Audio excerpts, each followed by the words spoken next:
আসসালামু আলাইকুম, আমি রাসেল আপনাদের মাঝে আবার চলে আসলাম ইউরোপের খবর। আপনারা অনেকে জানতেছেন যে ভাই বেলারুশ থেকে কিভাবে ইউরোপে যাওয়া যায়।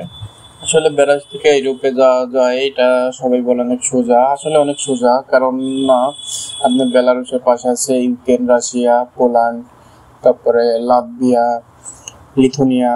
এর জন্য অনেক এজেন্সি বলে যে হ্যাঁ এখান দিয়ে যাওয়া যায়। অবশ্যই ইউরোপের দেশে যাওয়া যায়, কিন্তু আপনার কাছে আমার অনুরোধ যে আপনারা আমার পুরো ভিডিওটা শুনবেন, তাহলে আসলে বুঝতে পারবেন যে বেলারুশ থেকে কিভাবে ইতালি যাওয়া যায়।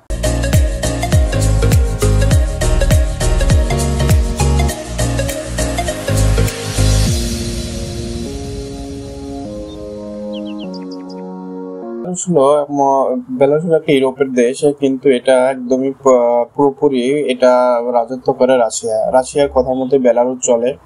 তাই বেলারুশ থেকে অন্য দেশের সাথে সম্পর্ক কেমন সেটা আপনারা ভালোভাবে জানেন, বাট দালালরা আপনাদের ভুলভাল বুঝিয়ে এভাবে নেওয়ার জন্য বলতেছে। কিন্তু আসলে বেলারুশ থেকে পোল্যান্ড, তারপরে লিথুনিয়া, ইউক্রেন এসব জায়গায় যাওয়া অনেক টাফ।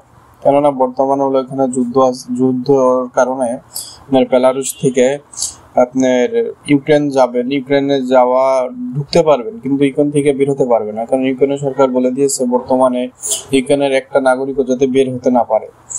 আর এদিকে আছে রাশিয়া, আপনার পুরো রাশিয়ায় আপনার দখল করে আছে, যে কোনো মুহূর্তে আবার ইউক্রেনের উপর হামলা করবে। আর পোল্যান্ডের সীমান্ত, ভাই কি বলবো, পোল্যান্ডের সীমান্ত এতটাই কঠিন যে আসলে ওখান থেকে যাওয়া যাবে না, এটা পসিবল না, কোনোভাবে পসিবল না। শুধু আপনার বেলারুশ থেকে লিথুনিয়া যাওয়া যায়, তাও অনেক রিস্ক।